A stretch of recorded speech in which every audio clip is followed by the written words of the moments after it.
I will promise you this, that if we have not gotten our troops out by the time I am president, it is the first thing I will do. I will get our troops home. We will bring an end to this war. You can take that to the bank. Meanwhile, President Obama has ordered 17,000 more American troops to Afghanistan. It's the first stage of a build-up that will eventually see 60,000 U.S. troops deployed to the country. The U.S. president has revealed his plan for Afghanistan, escalating the war at the fastest possible pace. It is in our vital national interest to send an additional 30,000 U.S. troops to Afghanistan.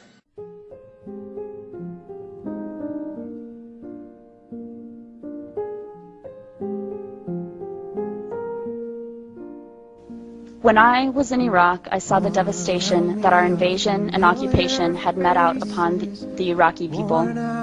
I saw and at times participated in the dehumanization and degradation of the Iraqi people. By robbing others of their inherent dignity, by denying them respect, and by treating them as the less than human other, we ultimately robbed ourselves of our own dignity, humanity, and compassion. You roll into Baghdad, every single big apartment building is blown up.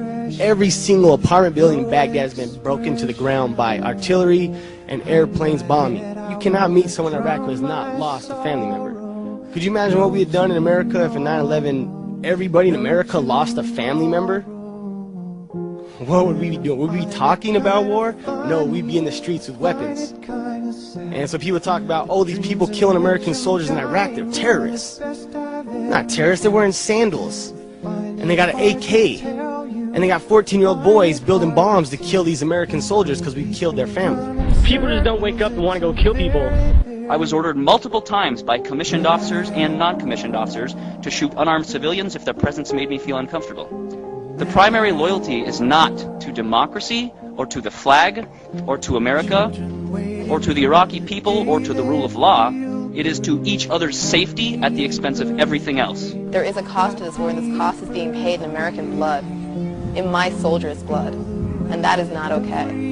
From my perspective, it didn't seem to make any sense what we did. We didn't accomplish anything. A few months after I was there, I mean, a lot of things weren't sitting right with me. The command structure, the missions that we were getting didn't make any sense. We're going after people, Mujahideen or Muj, and they didn't have any idea which ones were the right ones. We're kicking in the wrong doors, terrifying children, helicopters screaming over their heads at night, and I'm trying to calm the women and children while the men were dragged and separated out and completely humiliated in front of their families. 9/11 was a lie, I know it. We're soldiers, we know it. And on March 21st of 2003, my military service was hijacked in an unconstitutional order to invade the sovereign nation of Iraq. This is a slap in the face to every service member who feels used because he was told he was going to go fight for his country and then was sent to go kick in the doors of innocent people unprovoked in the middle of the night to draw fire into their house so that we might have somebody to shoot back at. If the media was not biased, this film would be shown here so that you could then make a decision. Show them both sides of the story and then let the human being make the decision whether they want their kids there or not. Don't show me one side and say it's patriotism, it's courageous. Nothing I did in Iraq was courageous. I brought fear into people's homes. I traveled with a .50 caliber weapon every single day and slept with a pistol underneath my pillow. Tell me what is so courageous about that. And I tried hard to be proud of my service, but all I could feel was shame. And racism could no longer mask the reality of the occupation. These were people, these were human beings. I've since been plagued by guilt anytime I see an elderly man, like the one who couldn't walk, who we rolled onto a stretcher and told the Iraqi police to take him away.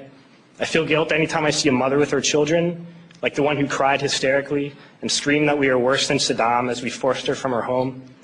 I feel guilt anytime I see a young girl, like the one I grabbed by the arm and dragged into the street. We were told we were fighting terrorists. The real terrorist was me, and the real terrorism is this occupation.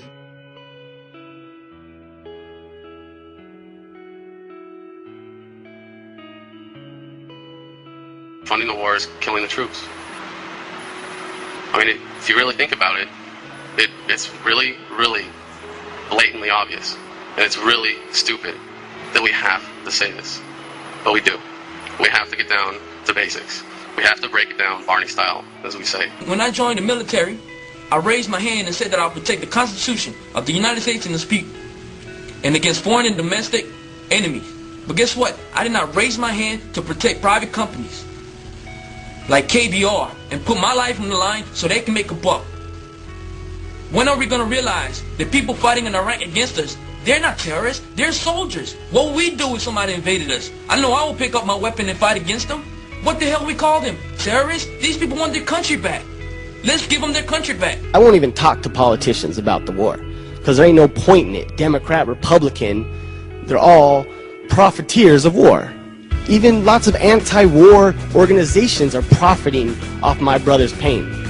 I'm embarrassed at the state of politics in America that it's come to that.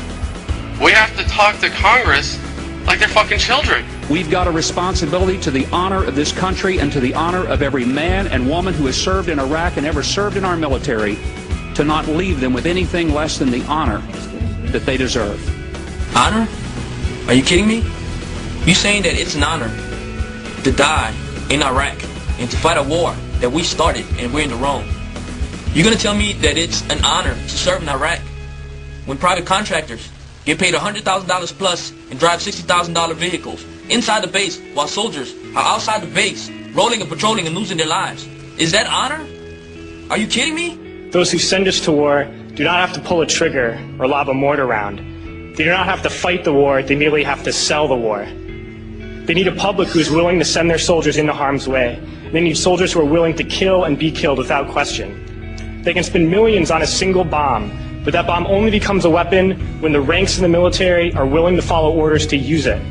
They can send every last soldier anywhere on earth, but there will only be a war if soldiers are willing to fight. And the ruling class, the billionaires who profit from human suffering, who care only about expanding their wealth, controlling the world economy, understand that their power lies only in their ability to convince us that war, oppression, and exploitation is in our interest. Our freedom comes from ourselves when we make the decision to speak our mind. This is well within the rights that service members have, but not very many service members know that they have. As soon as I got out of the military, I joined an organization called Iraq Veterans Against the War, which, aside from calling for full immediate withdrawal of all U.S. forces from Iraq, also calls for full support and benefits for returning veterans.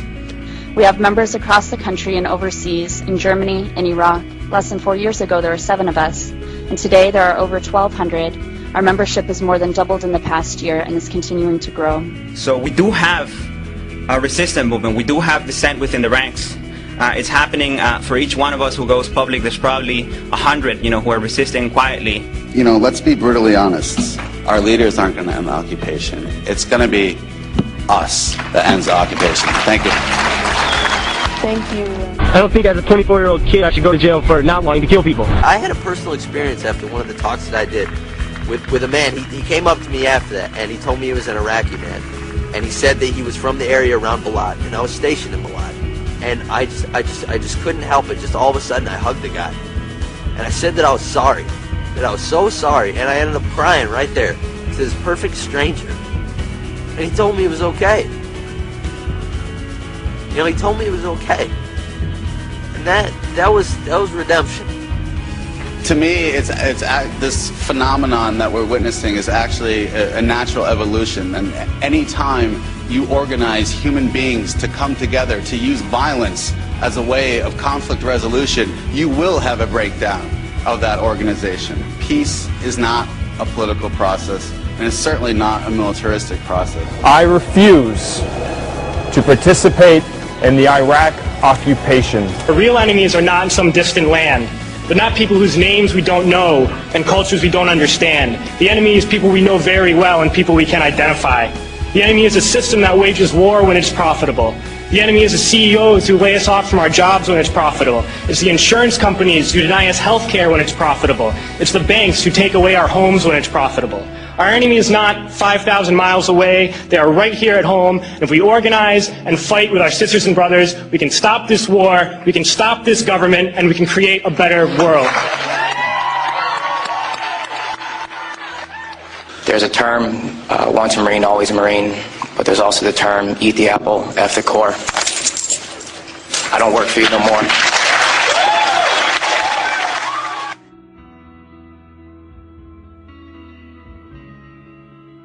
This society is so greedy, we're willing to go to war. We're willing to go places and send these big metal machines that kill people and fuck people up just so we can make more money. I mean, I've heard it argued, and argued successfully, that our society runs on war.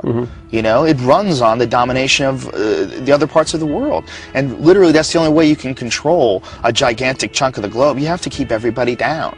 You know, and that's what our society is based on as far as our globalization, you know, schematic that's been laid out by all these Republicans and all these Democrats and all these people that, you know, are pretending to be our leaders and pretending to look for. None of these people have had these experiences. None of these people feel connected to everybody. They're still, even the best ones are still operating within a very old framework. And a framework that's set up by ignorance. It's a foolish framework. The idea that it should be okay to go somewhere and engage in war to protect a society that wants to go places and engage in war. That's insane. That's insane. Because you're saying, I mean, that's automatically saying that the lives of the people here are worth more than the lives of the people everywhere else. And they're all one thing. They're all exactly the same.